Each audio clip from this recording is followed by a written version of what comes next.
funny. Anyone play clarinet here at all? Ooh, whoa, ooh,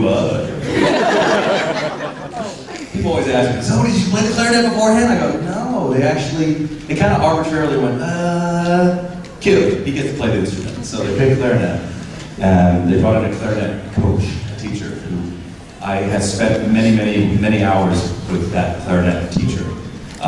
Because I'm a stickler as an actor, I want authenticity, because I hate when I watch a film or TV show where an actor is supposedly playing an instrument or they're a pro golfer, any type of thing where you have to have skill, and you watch and you're like, they're not playing that instrument, that's the wrong. So I made sure that I had all the correct fingering of the notes and everything. But this brings me to a funny story that happened to me in Germany at a convention. German fan gets up to the mic and she says, I know on Voyager that you played the clarinet, and I'm very happy to see this, and I would like to ask you a question. I'm like, yes, what would you like to ask? Would it be possible for you to play my clarinet? And I'm on stage with Robbie McNeil, Tom Paris, right? So he starts egging on the German. Yeah, Germany, what about Garrett playing the clarinet? Garrett. The whole 5,000 German audience starts chanting my name, okay?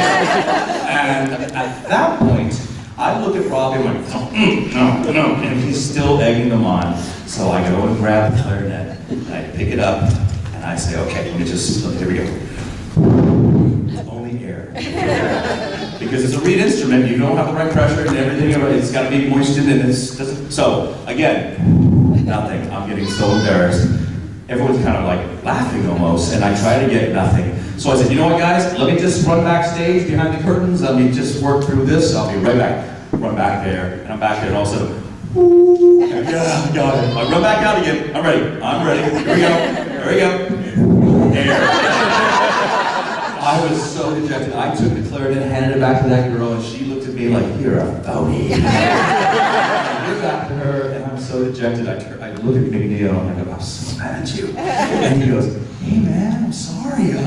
Is there any... That's how he talks, kind of ready, Hey, I'm sorry I did that. Is there anything I can do help you out, make you feel better? And I go, yeah, sure. Germany, who would like to see Robbie McNeil take his shirt off? And so then he's a good sport. So he actually started slowly addressing like he's a Chippendale or something, right? Once he takes his shirt off, Robbie at that point is probably 30 pounds overweight, so he doesn't have a six-pack, he has a little pony cake. So he takes his shirt off, he's got the belly and he's sweating, okay, so it's glistening, right? And I remember the German fans, they were clapping, they're like, Robbie, and the minute he took it off, silence. Just staring at what was his belly, glistening in the sun. And afterwards, that clarinet girl came up to the autograph signing and she said, when Robbie took his shirt off, it reminded me of my father. And I'm like, I'm glad he was embarrassed equally as well as I was. Oh, I'm sorry. You're welcome. You have excellent stories. Yeah. But if you would like to answer a question of mine. Yes. Go ahead. And I know that you guys all have questions, so get them ready in your heads, and then come up, and we'll get to your questions also. But I've always wondered, was the growth of Ensign Harry Kim from novice ensign to fire-tested member of the crew? Was that something? I thought you were going to say from novice ensign to master ensign, or is that thing rate of change at all? But was that something that you approached with a methodical approach, or was that something that happened naturally as you got to know the character over the seasons? Well, I mean, I think the best thing about Kim was he was a recent graduate, a fresh graduate of Starfleet Academy. So this, Voyager was his first posting. And I think a lot of people related to Kim because he is the everyman on Voyager. Everything happened to Kim on Voyager, right? Who got tortured? Kim. Who got his heart broken? Kim. Who died and came back alive? Kim. Everything happened to Kim was unbelievable. So yes, over the years it sort of naturally developed, the whole thing of the ensign. Ensign, for those people who don't know, that's the most junior officer, right? The most junior officer in U.S. naval rankings. But I did talk to somebody in the U.S. Navy, and I asked him, I said, if you're an ensign, 7 years later, if you keep your nose clean, what rank are you? The response, almost lieutenant commander. Thank you. I called up the producers of Voyager, and I said, listen, what is up with this forever ensign thing? You know, I mean, is there a promotion in sight? The response from Brendan Braga was, well, somebody's got to be the ensign. So then, I was so frustrated, I went over to Janeway's trailer, as if Kate Mulgrew could do anything about it. Kate, is there anything I can, I mean, I'm still an ensign. She looks at me, she goes, I know. We'll see what she's talking about. Thanks, Kate. So no promotion whatsoever, which was absolutely... There's no promotion board in the quadrant. I guess not. But the funny thing is, like, Tuvok gets demoted, remoted. Everyone's getting, promotions left and right except for Kim. And they even wrote that line in where Kim goes, "Where's my, pit box? Where's my little box?" So it's kind of sad that never ever happened. The funny ending to this story was, after the show was over, I was flying from LA to Baltimore to go watch. I was with a buddy of mine. Our mutual friend is Jonathan Ogden, who's just in the Hall of Fame for football, left tackle for the Ravens. So we went to go see Jonathan play. And when we were on the flight, we were on Southwest. Southwest is sit anywhere, right, you can find. So my buddy was in the front of the plane, I was in the back of the plane. When we landed in Baltimore, I get off the plane to see my friend standing next to a young Asian American man. And I immediately thought, okay, they were talking, this guy's a fan. So as I walked up, my buddy goes, "Meet Harry Kim." I go, "Hey man, thanks for watching the show." My friend goes, No, this guy's name is Harry Kim. I look at the guy, I'm like, "Hey, Harry." And he goes, "Oh, I was always wondering if I'd ever get a chance to meet you." And the crazy thing, get this, when Voyager was on the air, I was in the U.S. Navy, I was ensign Harry.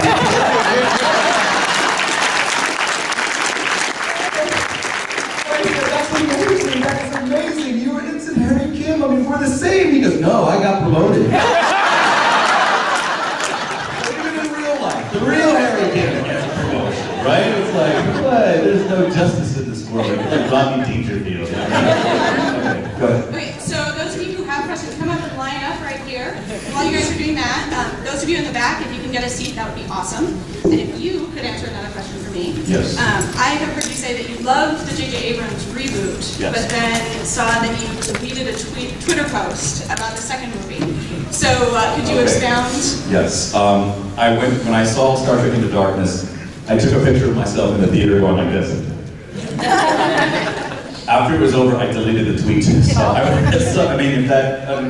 Bottom line is, for me, Voyager, I always felt to make Voyager better than it already is. It's a great show. I wanted to put in the pacing and have more funny. Okay, I wanted more comedy and a little bit faster pacing. And that's kind of what the 2009 J.J. Abrams reboot was for me. It was a very well-paced film, and also there was a lot of funny there. Because in Voyager, it seemed like the only person they allowed to be funny was the Doctor, And all of a sudden, the Doctor becomes this breakout character because they allowed him to be funny. But in reality, every member of the Voyager cast is extremely funny in person. From Janeway to Neelix to B'Elanna, we all have amazing senses of humor that they did not take advantage of. And I think if you're a producer of a show, you should utilize the strengths of your cast. And I often felt that if someone was rolling, when they said cut after we were filming, and if someone turned on a video camera and filmed our interaction amongst the actors between takes, that could have been the #1 sitcom in America. Easily. I mean, there was some funny stuff. Like we did, I remember one day, in honor of Kate's Irish background, I said, "Kate, Robert Beltran, Tom Paris," I said, "Chakotay, Paris, and I would like to do river dance for you." So we started river dancing in front of her on the bridge, and that was a sight to see, wearing Starfleet uniform. River dancing, right? The other thing that I started on the bridge, because the bridge, you have a lot of free time, because you have to hurry up and wait. Our comm badges, they look metallic, but they're not. They're like plastic, basically, painted with metallic paint. And attached to our suit by Velcro One side has Velcro on the back of the comm badge, and there's a little Velcro patch, on your sewed into your suit. So one day I was standing next to Tom Paris, McNeil, and I rip his comm badge off, and I step back a step, and I throw it, and it lands back on his face. Oh, this is the comm badge toss here. I step back another foot like that, it lands. And I said, so we were trying to see how far back we could get and still throw this thing and land on there. And in the middle of me doing this, I hear Janeway go, wait, move aside, let me try. She grabs my comment, get back there, get back. She gets on there, she says, Captain. Yes. Hi there. Hi. Very excited to see you here today. Talking to this lady.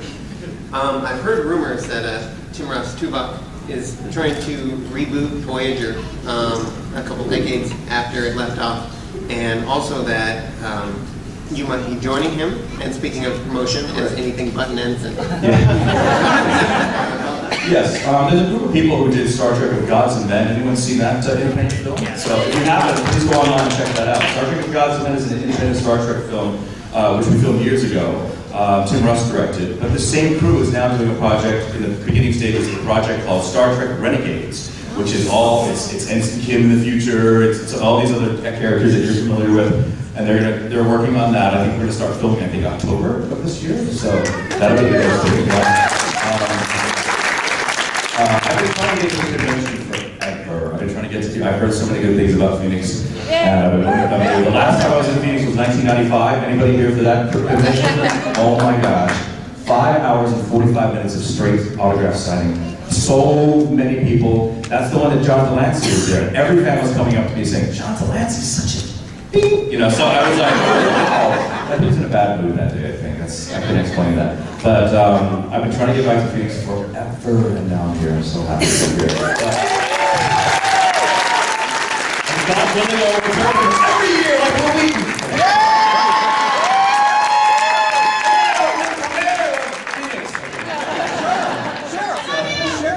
Sheriff, yes. Sheriff Kim. Where are you going? I just want to talk about Tuvok, just because a lot of times I can actually forget Tim Russ's name, and I would just call him Tuvok. The first day of filming, when we met on Caretaker, I walked up to him, and I like to joke around. Like a lot of people here, you guys have never heard me talk, and you'll realize now, I like to make you laugh. That's me, And a lot of people, wow, I didn't know you did that. Well, if you're relegated to doing this, she was down to 30%, Captain. How funny can you be saying that, right? So, it doesn't really work. So I walked up to Tim Russ the first day I met him, and I said, hey man, Garrett, he's like, I just like to tell you that your character's name, Tupac, you changed one letter, it's Tupac. He didn't laugh at all. He just looked at me in that stoic, open way, and he said, rap music. Music is the reason for the fall of modern Western civilization. And I looked at him like, you are crazy. And that's the problem with Tim Russ. When you came up to talk to him about any basic little thing like just hey, what's up? Great day. Well, if you look at the cumulus clouds coming over the horizon, he was Vulcan in real life. Your question. I'm excited for Renegade since I heard it was in production. Do you have an idea of what medium it's going to take, and where do you hope to take Harry Kim? I think this Harry Kim is going to be a little bit more jaded, similar to the Harry Kim from Timeless, the 15 years in the future, the 100th episode. So I just want to give him a little bit more, weight to the character, which obviously time is. I have more weight now, so it works quite well. No, I'm actually going to get into a major conditioning program in the next couple of weeks. I'm a little bloated, so I just hope to be able to, enhance the positive character as you know it, and keep a nice flow to it. So I'm excited to do it. Thank you.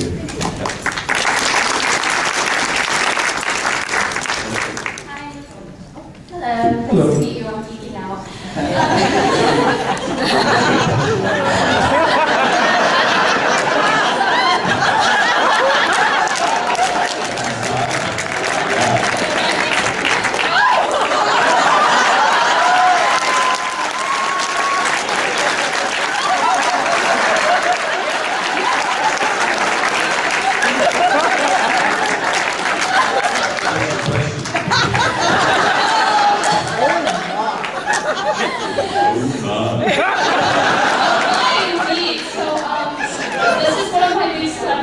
question.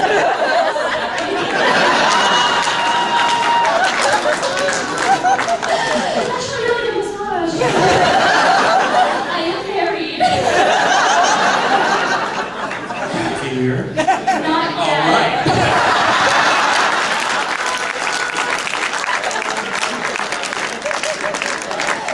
What's your question? Pass out. Oh my gosh.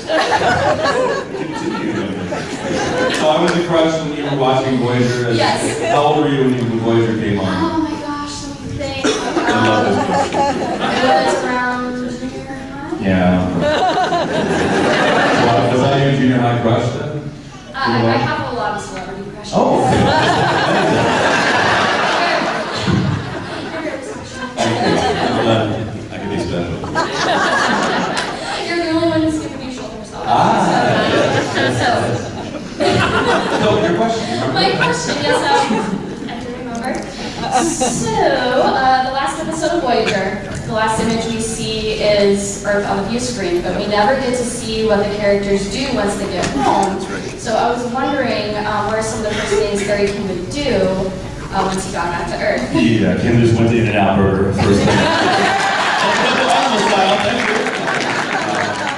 I think it was kind of sad because you watch the ending and you see USS Voyager's in orbit of Earth.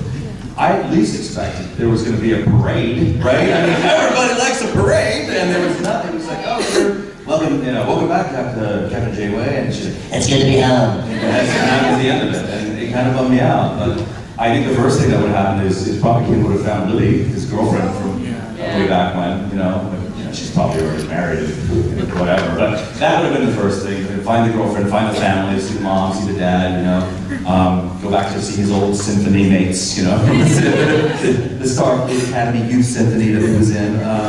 But it would have been nice to see that. I kind of was bummed out about that. I felt the final episode of Endgame was 2 hours. The first hour was excellent. I thought the second hour tied everything up too quickly. It was like, let's just tie up every loose end real quick, right?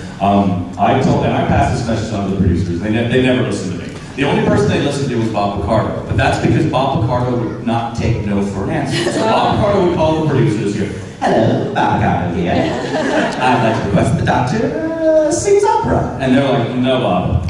Tuesday. Hello, Bob again. Opera. No, Bob. This went on 2 or 3 weeks till finally, fine, the doctor gets to sing opera. Don't call us again.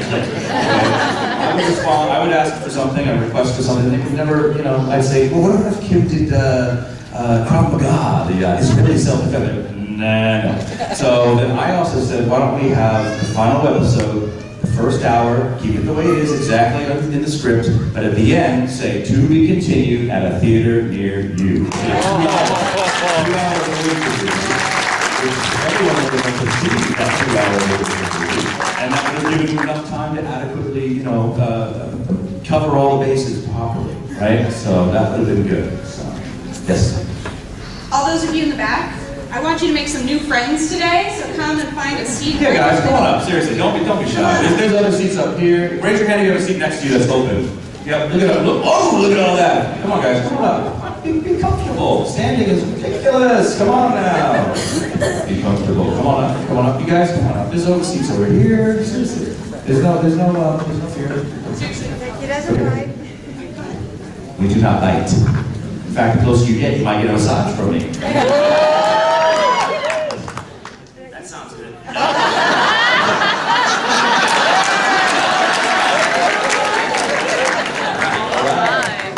It's very great to meet you, Garrett. And I wanted to ask you about Timeless. I know that you kind of got a chance to meet Harry Kim sort of all grown up, and it was did you wish you could have done more of that? Or just tell me about Timeless, like what it was like with that episode, or anything you got. Timeless was great, just because it did give me that opportunity to play Kim as he was, and then Kim in the future, to really add some color to that character. Because I'll tell you, the beginning of the show, when we all got cast in our character, we had a lunch with Rick Berman, the executive producer, and Rick said, congratulations on being cast on Star Trek Voyager. You guys are the best of all the actors that auditioned for this. And I would like to tell all of you that are human characters, I need you to underplay your roles. I need you to underplay it because this is the only way to make the aliens look real. And I sat there going, what? Underplay. And so what they wanted was they wanted a little bit stiffer, more military-like, and almost more two-dimensional, you know? So there's some people that watch the beginning of Voyager and they'll say, oh, those guys suck as actors. But in reality, they didn't give us a chance to expound upon, you know, our acting ability. Like let's say an actor has a range from A to Z of different ways he can play something. But on Voyager in the beginning, Berman was like, you can act A to B, that's it. No C, D, E, F, G, H, I, J, K, L, M, N, O, P, Q, R, S, T, U. None of that. Just stick it like that. So when Timeless came around, I was able to actually do something with that, you know? And I remember reading some blogs where some fans were like, wow, he can act! You know? Gosh, you know, and actually that was the episode where Bob Picardo first realized that I could act. I had a big scene with him, and they go, cut! He goes, Garrett? I don't know what to say. That was fantastic. I went, thanks, Bob. I've been here past me for 5 years now. You know, so Thomas was great because I could stretch my wings a little bit. Hello. Out of all the episodes of Voyager, which one was your favorite? Okay, my favorite episode of Voyager is either Caretaker at the beginning, which I thought was a great pilot, first episode for any Trek, and we got to meet each other. It was a great. That was one of my favorite. Timeless, obviously, the 100th episode, and then my other favorite is Tinker Tenor Dr. Spy. Only because of that scene in the briefing room where all the women in Voyager are flirting with the Doctor. It was just that was the best. So thank you, and don't fall. Okay. Hi, young man. I was wondering, are you guys ever going to do an episode where you get promoted? It's so funny. I actually, when you came out, I just the only thing that came into my mind was, I have underwear older than you. That's all. Are we doing anything? What was your question? Am I going to do an episode where I get promoted? No, probably not. I think I'm just an incident until maybe Renegades will promote me. So we'll look into that. But thank you for your question. Hey. Oh. But it's great whenever I have 20-something-year-old fans that walk up to the signing table. They're all like, I was 4 when Voyager started. Don't tell me that anymore. It's a pleasure to meet you.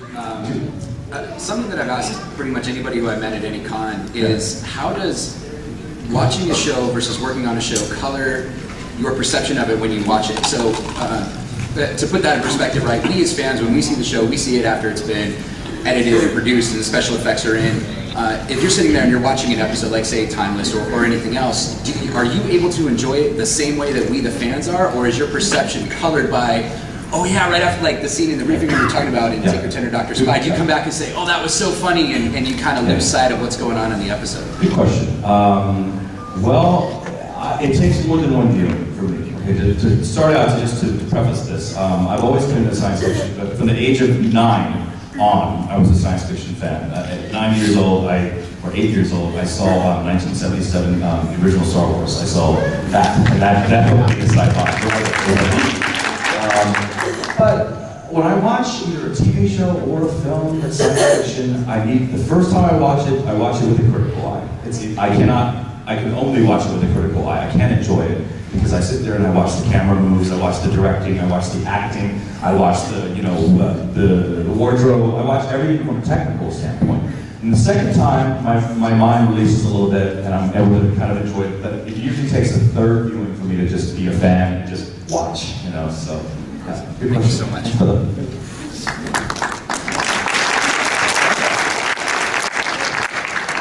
First of all, my shoulders are a little tight. As soon as you start blowing in my ear, that's I want to know. Several years ago, I had the privilege, a friend of mine is a good friend of Dennis Madalone, the stunt coordinator. Yeah, the stunt coordinator. Yeah. And so they invited me to come and visit the set for a day, which was really awesome. Unfortunately, you weren't there that day. You missed it. But it was the episode that Joel Grey was in. Right. Joel Grey got to meet him in there. And what I was wondering is, who were your favorite guest stars to work with? Ooh, that's a good one.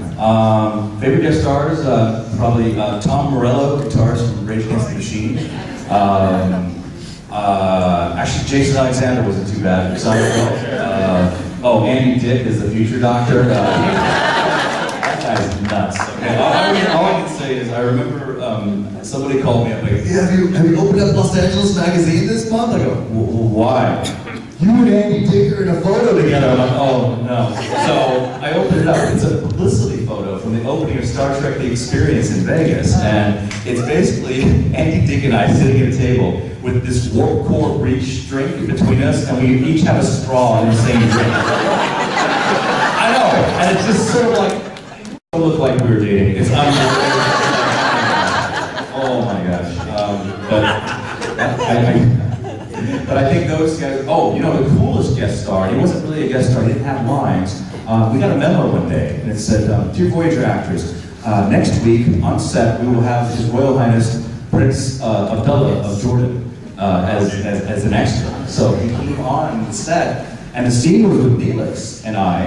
Neelix is talking to somebody, I'm in the background with the prince basically, and we're just kind of like, we have no lines, we have no dialogue, but background actors typically just move their mouths and make it look like they're talking. So I remember I get on the set and I said, Your Highness, nice to meet you. And he's like, he's a normal guy, he speaks perfect English. And I said, is everything okay? And he's like, I'm really nervous. You know, he's a huge fan of Star Trek. He's like, I'm really nervous. I said, okay, let me help you out.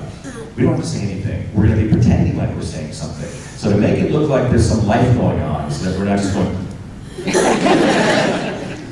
you have to actually think about something. So, as the camera comes around, I'm going to start moving my mouth like I'm telling you a story. I want you to think about something a funny story that your friend, your general, someone told you in the last few months that made you laugh, okay? Do you have anything like that? He said, I got something. I said, all right. As you feel the camera come onto you, I'm going to stop talking. I'll stop moving my mouth. That's the punchline. And I want you to react naturally to that. Try to remember like you've never heard it before the first time and react naturally. So if you watch the episode, you see me going, the prince is watching me, the camera hits his face, he goes, that was it, so. You mentioned Rage Against the Machine. You got to be in one of their music videos. I wasn't in one of their music videos. That's a Wikipedia boo-boo. I mean, Wikipedia is full of errors. And actually, on the website, my bio here, they took it straight off of Wikipedia. There's a quote on there from me, evidently. It says, Garrett has been looking into doing producing and directing because according to him, quote, ambition doesn't always match talent, or talent doesn't always match ambition. I said, where the hell would I write that? That's ridiculous, you know? No. So, no Rage Against the Machine video, no, some of these quotes are, so I went ahead and changed everything on Wikipedia. It's just, yeah. So just so you guys know, it's not, everything in Wikipedia is not true, so.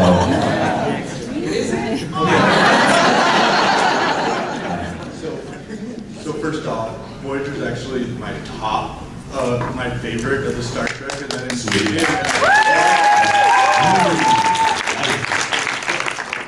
So I've been reading the Kristen Bear Voyager books. Yes. Have you read them?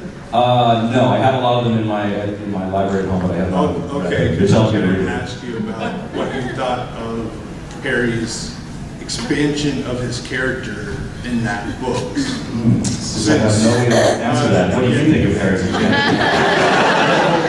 Well, since Milana and the baby and Tom go on the run. Oh, they do? I didn't know that. Okay, cool. I gotta check And the that out. Borg are gone. Right. Everything. Oh, the Borg out of that too? Yeah. Okay. And also, what was your favorite Captain Proton memory? When I got to, my favorite memory was just that we were walking through the landscape and there's one other enemy guy, and when I shot him, I twirled the gun and blew off the smoke kind of thing, and that was my homage to old westerns. So I got to throw that in.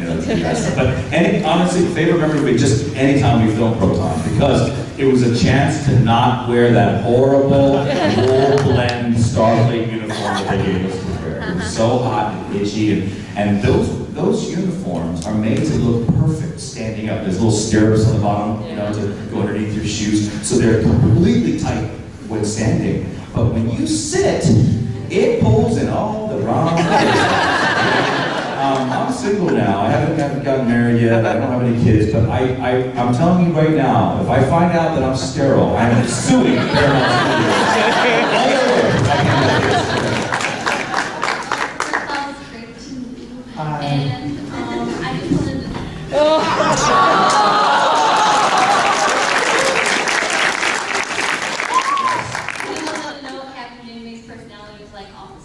She's very, very funny. I mean, she's just, because the way she played Janeway, you see this is a tough, Ripley-like character almost, and you don't think that she has a sense of humor. But what a lot of people don't know is that first season, the Voyager producers made us reshoot a lot of the scenes when they felt like we put too much emotion into it. And what none of you know is that first year, Janeway, Kate Mulgrew had to reshoot probably 34 to 40 scenes where they said, nope. There were times where Janeway was tearing up. She was crying the first season. No tears.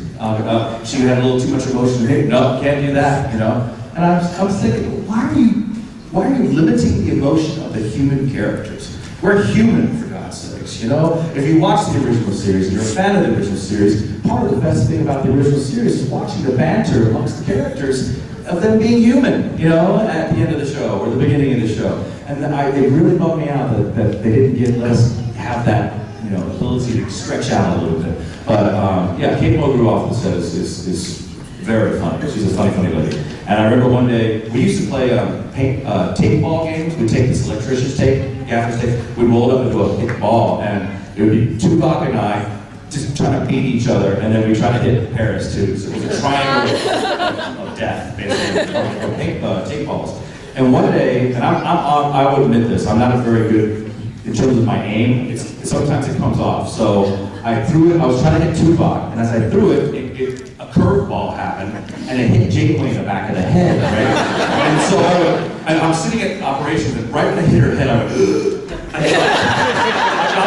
got below my console like I wasn't there, you know? I'm like, I'm gonna get fired like that. I just hit Janeway in the back of the head. And so I come up really slowly, and I see her waiting for me. That's a good nature, that's a good sense of humor, you know? As a sci-fi fan, as a kid, what was your first crush? Or what first made you really like My first deep crush on a character? Yeah. Princess Leia, yeah. To this day, when a woman comes up wearing Princess Leia buns, I'm like, hi, what's your name? You look cool. So. Oh, the other question was the holodeck episodes always look as fun to shoot. Are they fun to shoot, or is it just something that you just have to pretend because it's on? No, they're fun to shoot because again, we get to wear a wardrobe other than our Starfleet uniforms, you know? So the Irish town, and this is something that I should have just did it. So many things where I asked for permission and was a good employee, I should have just did it. One of the things I wanted to do is I wanted to do an Irish accent in Fairhaven, and they were like, nah. And I thought, you know what, that's not fair, because in Next Gen, I think in some of their holodeck sequences, they got to do accents, you know? I said, I would have been so happy to have done an Irish accent. And me growing up, my idol growing up was Rich Little, the Impressionist, right? So everything he did, I thought was, oh, if I can do that accent, if I can do President Reagan, if I can do Jimmy Carter, I mean, I'm gonna be, and so I love that. And the fact that they said, no, we don't need you to do an Irish accent, that bummed me out. Then there was that episode where, remember, the doctor was in 7 of 9, right? Yeah. So 7 of 9, and then, of course, every time any character on Voyager gets to do an impersonation of another character, they put Kim in the background to make me suffer. I'm watching it. She could be doing the doctor right now. Oh, so upset. Okay, next. Let's hear your Irish accent. Yeah. Huh? Let's hear your Irish accent. Maybe later. My question in an Irish accent would be great. Go ahead. Hi. So, hi, I'm Michelle. And you're my fellow Asian. What's up? Actually, Voyager was my first Star Trek series. I started in reverse chronological order. It was fun. So, like, you were the reason I kept on going. It was great. Thanks. I was the reason you kept on going? That's awesome. Thank you. Oh, she's up there.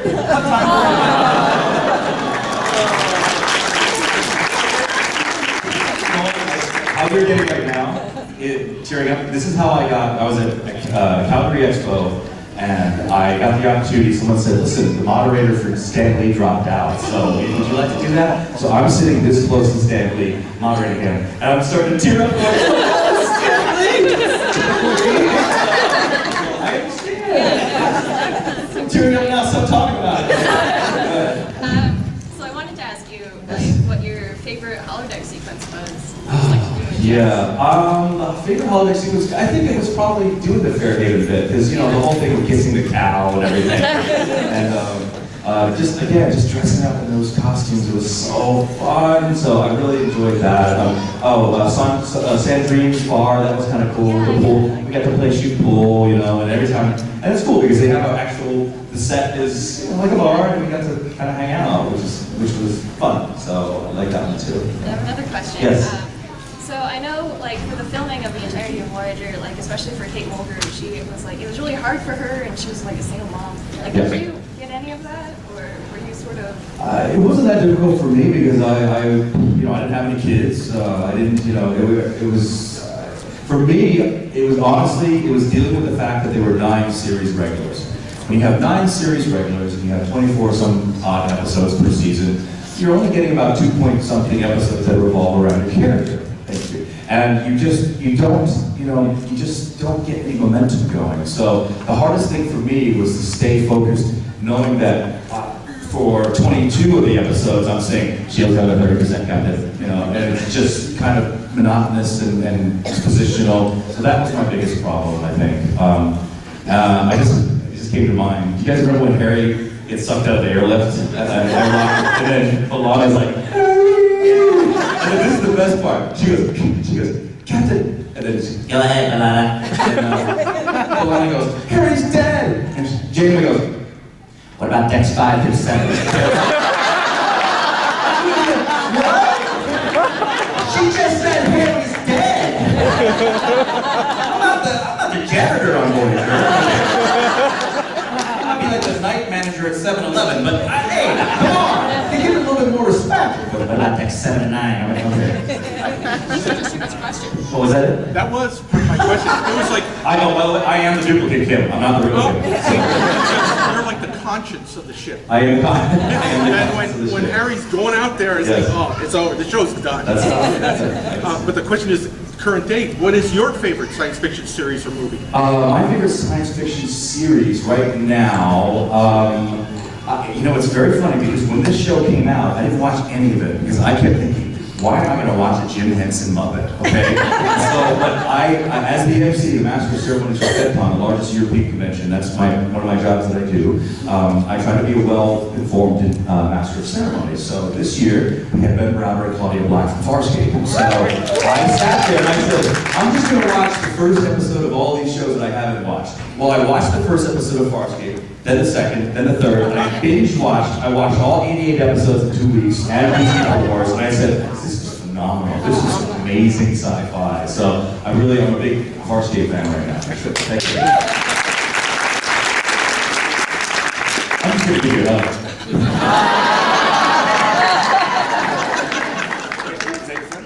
Oh, here, wait.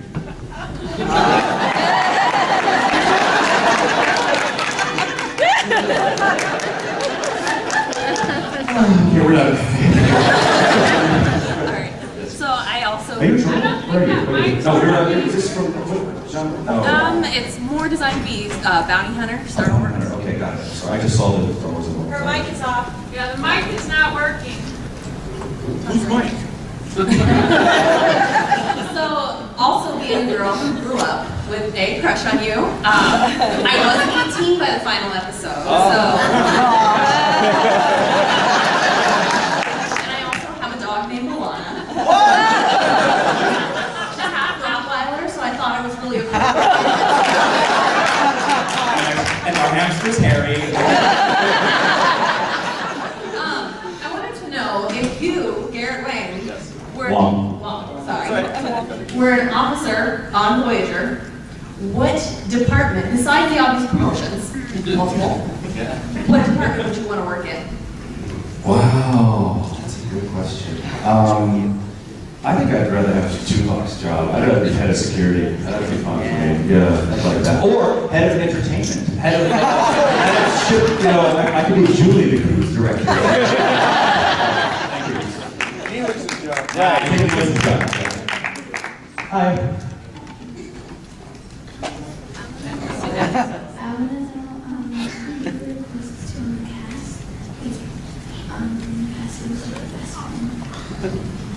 Okay,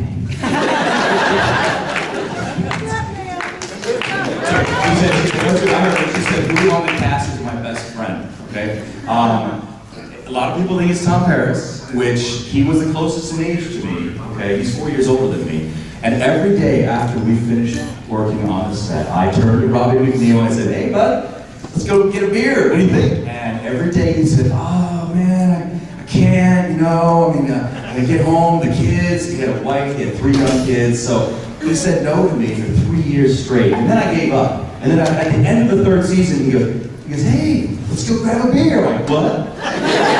Just hidden camera. What's going? Candid camera going on? And so I said, "What happened?" He's like, "Carol, the kids are in Palm Springs." So I only hung out with Robbie once, off the set in 7 years. It was horrible. But so the person I hung out with all the time was Chakotay. Because Chakotay's trailer was next door to mine. He wasn't married. We were 2 single guys. And I would call him, I would say, I would use Spanish, I call him Tio. I go, "Tio Roberto." So I call him Uncle Robert all the time because he was like my cool uncle. So we hung out, we joked and laughed a lot. So that was my best buddy on the show for sure. Yeah, thank you.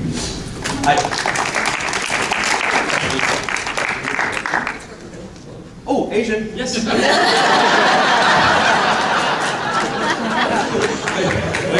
Wait. I need a picture of an Asian pirate.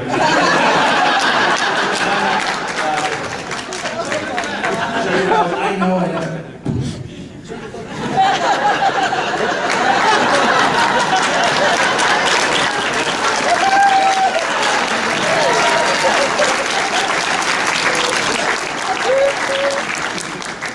Awesome. Okay. It's really good to see you again. First time I saw you was a few years ago, like 2 years before Voyager was over. Where? It was in the Mesa Convention Center. You were at a Star Trek convention. You were hilarious, by the way. You were brilliant. I actually asked you a question back then, and it was really interesting because I asked if you really played the clarinet. Yes. And you said you didn't, right, but you'd love to play the saxophone. Yes. Right, and then in a saxophone appeared in you played a saxophone. Yeah. And then I also asked about, well, you actually did this whole scenario about Duplicate Kim being picked up by the Borg. Oh, yeah. And becoming like a Borg commando and leading like a squad of Borg commandos. And then regular Kim beating up Borg Kim. You want to tell that story? Is that what you're saying? Well, no, I have a question about that. And saving 7 to 9 and really impressing 7 to 9. Duplicate Kim beats up 7 to 9. So he kind of has both sides, right? Yes. But the thing is, I also saw an episode of Voyager after that where the Borg Queen is talking to Janeway over the comm, and then she looks at Harry and says, "We'll see you soon, Harry." And Harry just looks at her and says, "What does she mean by that?" And I'm wondering, did they use some of your stories in there? Because what input did you get, toward the end? I got no input. That was a random thing that writers did in there, and to this day, it was bizarre for the Borg Queen to go, "And I'll see you later." So maybe somehow the writers, producers saw some YouTube thing where I talked about it and it got into their subconscious and they threw it out there. But for those of you who don't know, I always said that if people ask, if you were to write an episode of Voyager, what would it be? I said, okay, when Ensign Kim #1 gets sucked out of the airlock with B'Elanna going, "Harry!" He spins in the air, and unbeknownst to Voyager, there is a Borg cube that is cloaked, that's kind of hanging out nearby, because Voyager's dealing with the Vidians, right? Trying to kill them. So the Borg monitor, and they notice, they go, Voyager's just kind of, tossing their officers out there. Why don't we beam that one on board? So they beam Ensign Kim, who's flying back on board, and so Kim's like, "Ah! Oh, beep!" And he gets horrified immediately. So then he's taken back to the Borg Queen. The Borg Queen then says, "You know everything about Voyager and Janeway. That's why you will need my Borg SEAL team, the Borg Navy SEAL team." So Ensign Kim is the leader of a small elite SEAL team who are a Borg sphere, come back to Voyager with the express mission of retaking 7 of 9 and bringing her back to the hive. So we come on board the ship, and I said, you have 4 kids walking through the hallways. Chakotay comes up, knocks Chakotay out like he's a rag doll. Paris comes up, knocks him over. So he's knocking everybody out of the way, trying to get Jerry Ryan at 7 of 9. Jerry Ryan's backing up, into a corner. Poor kid. And then the last second, duplicate Kim, Harry Kim number 2, pops his head around the corner and does some kind of MacGyver-like thing. Trips up for Kim and saves the day, and that's when Jared, 7 of 9, looks at Kim and says, I think I love you.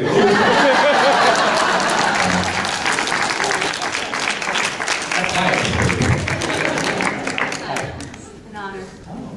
I was 14 when Voyager premiered, All right. and it literally changed my life. Because that was the same time the internet really started getting going. Yes. And the first thing I did after watching Caretaker was make an email address with the Voyager theme and start a Voyager website on GeoCities. Wow. And through that, I met a like-minded group of girls from all over the country who also liked Star Trek, which I grew up in Podunk, North Dakota, and I was like the only Star Trek fan in my town besides my dad. So it was just amazing to find other people like me out there. So you're saying I'm indirectly responsible for your entire social network? Yes.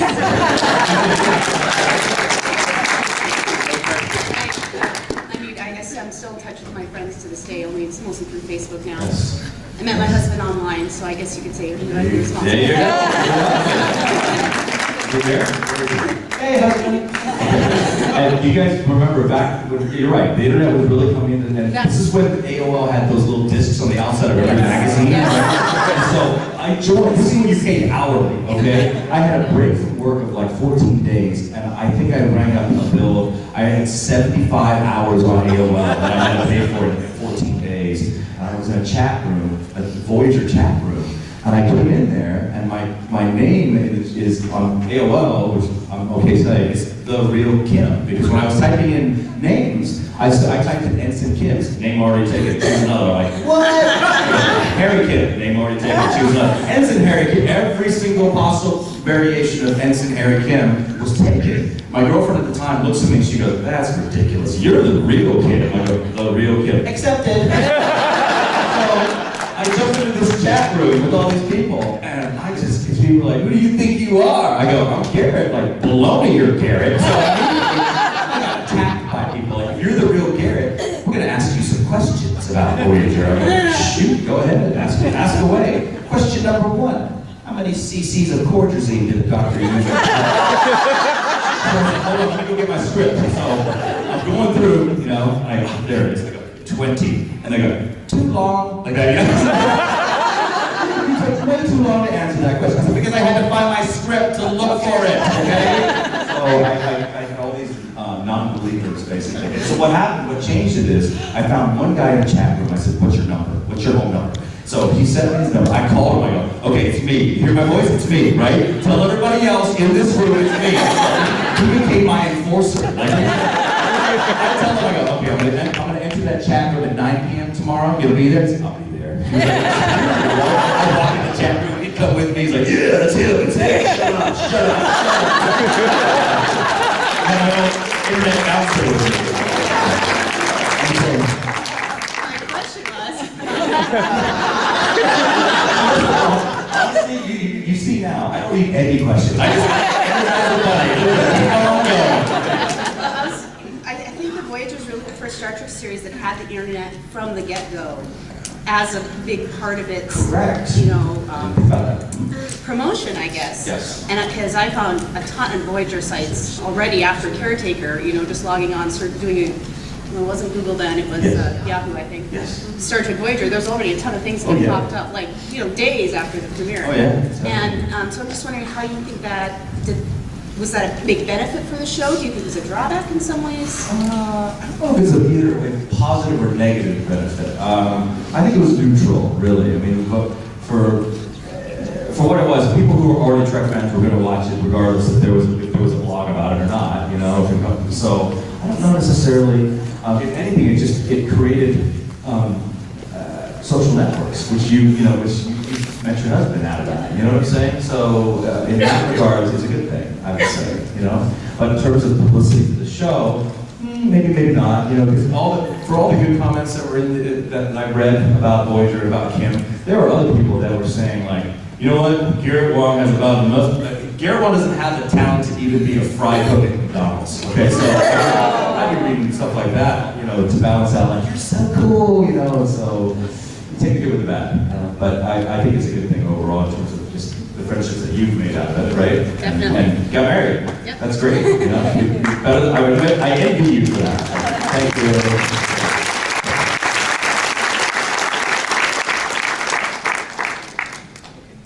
Working? Nice ears. I don't really have much other occasion to wear them except today. This is the perfect place, right? I've been reading a lot about 3D printing lately, and it reminds me of a replicator, even though it's plastic usually. Yes. What would be something you'd 3D print? I'm just curious. The first thing you would 3D print, what would you print? Wow. It's a personal question. Not sure. Wow, what would I 3D print? That's a good question. Well, if I was at a convention, it'd be a phaser, probably. Phaser, so. But I don't know. What would you print if you had that opportunity? Can't turn the question around. I am trying to. I'm a big baseball fan, so probably a bat. Okay, there you go. There you go. Well, all right, I'm a big football fan, so maybe a football then, right? Yeah. I mean, that's a good question. I have to think about that a little bit more. So I'll get around to it. Who's your Maybe team? my- Here's the deal. I don't have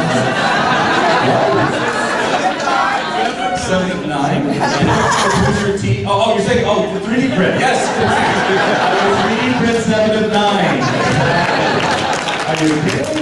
Okay, so everyone saw that episode, right? Kim is trying to hit on 7, right? So he calls her down to the mess hall under the guise of doing work, right? She shows up, the lights are dim, and she's, she calls him on it.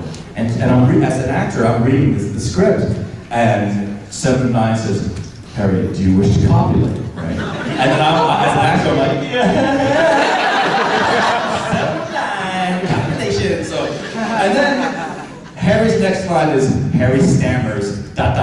no. I thought, what? What? Okay, next page, Harry probably says, just kidding. He says no. He doesn't say just kidding. I was so upset. I said, I can't believe the writer did this to me. So we show up on set, we're filming that scene. And after she says, do you wish to copulate? I'm like, no! Like a scared, 4th grader. And then the director says, cut! And then Jerry Ryan looks at me and she goes, you lost out.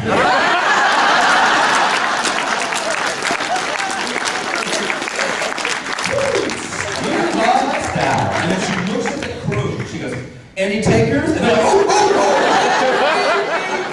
cameraman, I deserve it. We do have time for one more question if someone wants to come line up. But I also saw you post on Facebook, as long as it's the real Kim, that you get the con blues. And so I was wondering what you do after. I just go to another con as soon as possible. So it is something that happens, and if you go to cons and you know this, if you're a fan, at the end of the con, you get bummed out. It's sort of like, oh my gosh, it's over. 365 more days. So it's a little difficult to deal with that. But like I said, I try to go to as many cons as possible so I don't have as much con blues. So yeah. Final question over here? Yes. You are the last question, so. Ready to go. The question is, Patrick Stewart. I don't want to put you down. I know you haven't been promoted. You also never really had a good relationship on the set. Exactly. How did you feel about that? I was not happy at all about that. It started with the no to 7 of 9. I dated the dead girl, the ladies twins, and you know how they say, the phrase "life imitates art." I swear to God, I'm 44 years old now. I've never been married, and it's almost like Voyager became my real life. It's one wrong girlfriend after another, and it's just, what the heck happened here, So it was a bummer that Kim never had, the true. Because in the very beginning, there was a little something between Milana and Kim, right? Because she was calling him Starfleet as a little nickname, and it looked like something might happen there. And they pair her off with Paris. 7 and 9. There's a little something going on there, and then they make him say no to the competition. And she was like, it's here, you want it? It's here. I'm like, no, don't give that to me. Maybe Tuesday, but not today. I don't know. Over and over again, it kind of gets into your subconscious maybe, but it was tough. And then what do they do with 7? They turn her towards the doctor has a thing for her, right? And to me, that's preposterous, because what is the doctor? He's Microsoft Windows, right? How's he gonna have a relationship with 7 and 9, right? So then, as a joke, I told the producers, I said, listen, why don't we have, I know you've got this thing where you're trying to have a doctor with 7, but why don't you have a scene, make a comedic, where the doctor comes up and says, hello, 7, I have some roses for you. And he pulls out these roses, and then Jim pops his head around the corner and says, computer turn off EMA. I catch the rose, I go, hello, 7. I thought that'd be funny, they're like, no. That happened. But maybe in Star Trek Renegades, Kim might have a true love.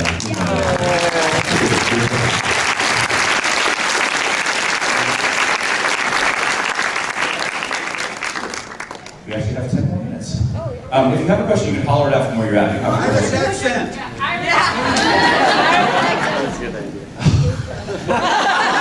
Well, there's 2 types, right? There's Northern Ireland, and then there's more Lucky Charms Irish.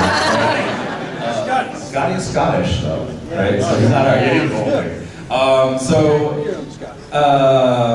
There was a guy. I always take my accents from real life characters, you know.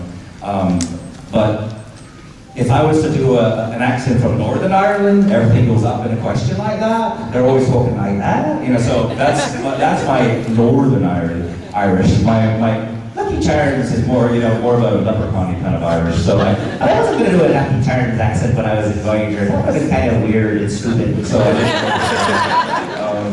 but my favorite thing is whenever we're reading lines on set for rehearsal, beginning of the day on the bridge, I'd sit there and my line would be like, Captain, decks 5 through 8 are compacted, you know, and I would work my accents out there. So I'd sit there, Captain, decks 5 through 8 are utterly compacted. Let me tell you, one of my favorite accents to do is East Indian, and I can tell you that I should have played Khan speaking like this. I am Khan. What are you going to do about it? I'm super engineered, I'm going to throw curry in your face. I love you, Indians, and you're the audience, sorry. Your favorite football I'll never dance in private for you later. Yes, young lady. Who's my favorite football team? Oh, they asked it earlier. Okay. Cardinals? No. I don't have a favorite football team because of one reason. Because I like to watch football the entirety of the season because, like most Americans, we all like to wager a little bit on the games, right? But I only make one wager. I make one wager on Super Bowl, and it's a very large wager. But I research the entire year, and I find that if you have a favorite team, that affects your wager. Okay? You can't sit there and go, I have favorite players on every team. You can throw, you can say like, oh, who do you like on the Steelers? I'll say, oh, this person. And by the way, that Super Bowl, let me tell you something, guys. When Arizona played Pittsburgh, that final touchdown, that receiver, his feet were not touching the ground. So right. Oh, I had a big money line bet on that one. But I still came out ahead because I had a big bet with the points. But that was absolute robbery for Arizonans. I mean, that should. Do you agree with me on that one? That's what I see. I saw one toe, maybe one toe on his left, but the other one never touched the ground. You got to have 2 feet inbounds in the end zone. It's not college. You know what I'm saying? So, man, the Cardinals should have been world champs that Damn straight, baby. Damn straight. So this has certainly been an entertaining hour. Have you had fun with this hour?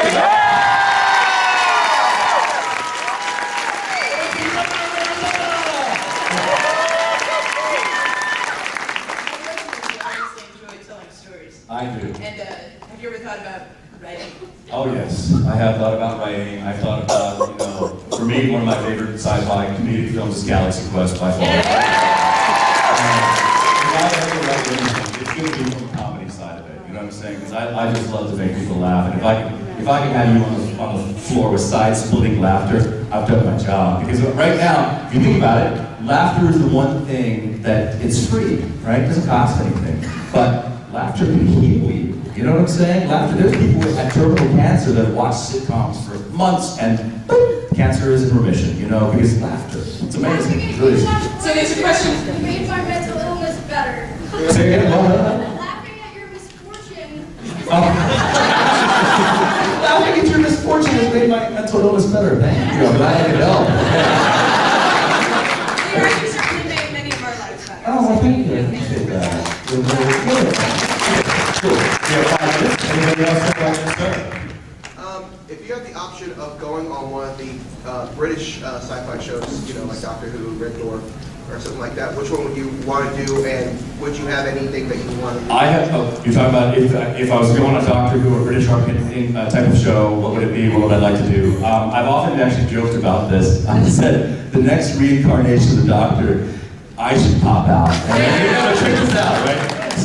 So I'm like, hello, I'm the new Doctor. I'm a Doctor Who, H-U.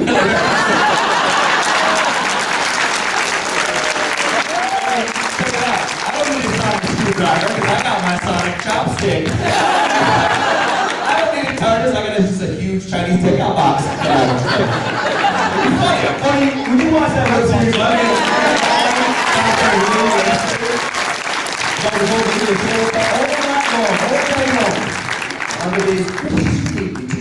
and by the way, I'm sorry, for those of you who have seen Star Trek Into Darkness, the casting of Khan is beyond. Because, let's face it, he's a great actor, okay? He's a great actor. But, he's just not right. Khan is a super engineered, genetically engineered super warrior. Not a skinny, pasty British guy, okay? And the thing is, that first scene where he's taking out all the Klingons, I'm sorry, the first Klingon that came up, they would have broken him in half, okay? And then I hear all these, I've been tweeting this, and all these Cumberbatch fans are coming at me. They're coming at me left and right. They're like, he's the perfect person, he's so unique and everything. And by the way, you do know he worked out, right, for the role. And I'm like, okay, a British guy working out for the role gets him to average-sized American guy who doesn't work out. We're Americans. We have so many gyms here. We know what workout looks like. We've seen buff dudes. Football's our sport, okay? We know what buff looks like. Not Cumberbatch, okay? Cumberbatch should have been the mop of the Klingons. Mop the deck with him right now. So, sorry, that's my own opinion.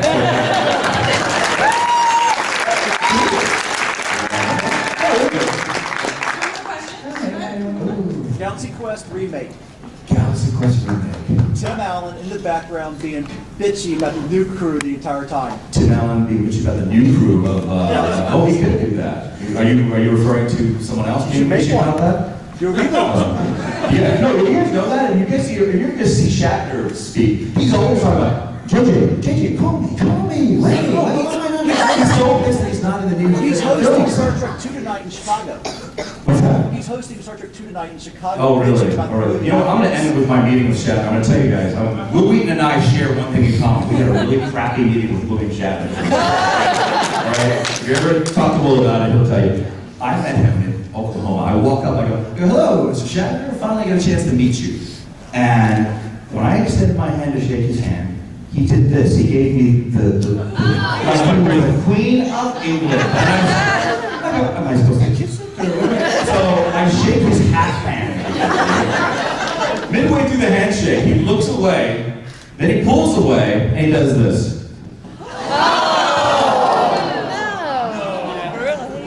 Now, I'm a sci-fi fan from very young. You know, I watched this show as a kid. How disappointing that was. You know what I'm saying? Because my first thought was like, I'm going to knee you in your fat belly.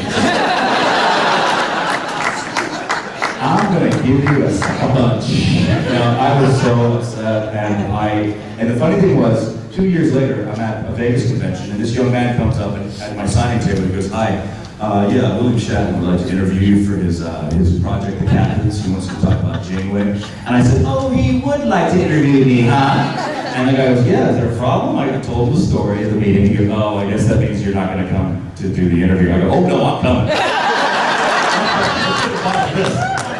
walk into the room, the lights are all down, the crew, the camera crew's there, Shatner's there. Shatner looks up and he gets me, he's like, oh, hi, thank you for doing this, thank you.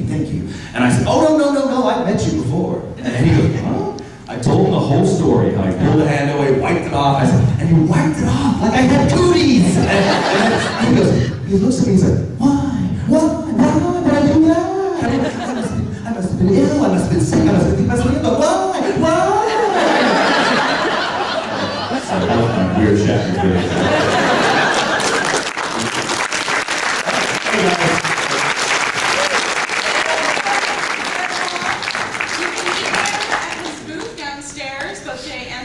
So go check out that. Yes, I will be signing at my S39. I also have a t-shirt company, which is a sci-fi-based cool, funny t-shirts. Some of you may have already seen it. Booth 442. This is one of my shirts, By the Power of the Lansing. Which is an inside story of itself, which I will tell you another time. But we have a lot of other cool shirts over there. It's called Cosmic City. But I'll be signing pretty much all day today and tomorrow. And thank you so much for taking your time to come up here.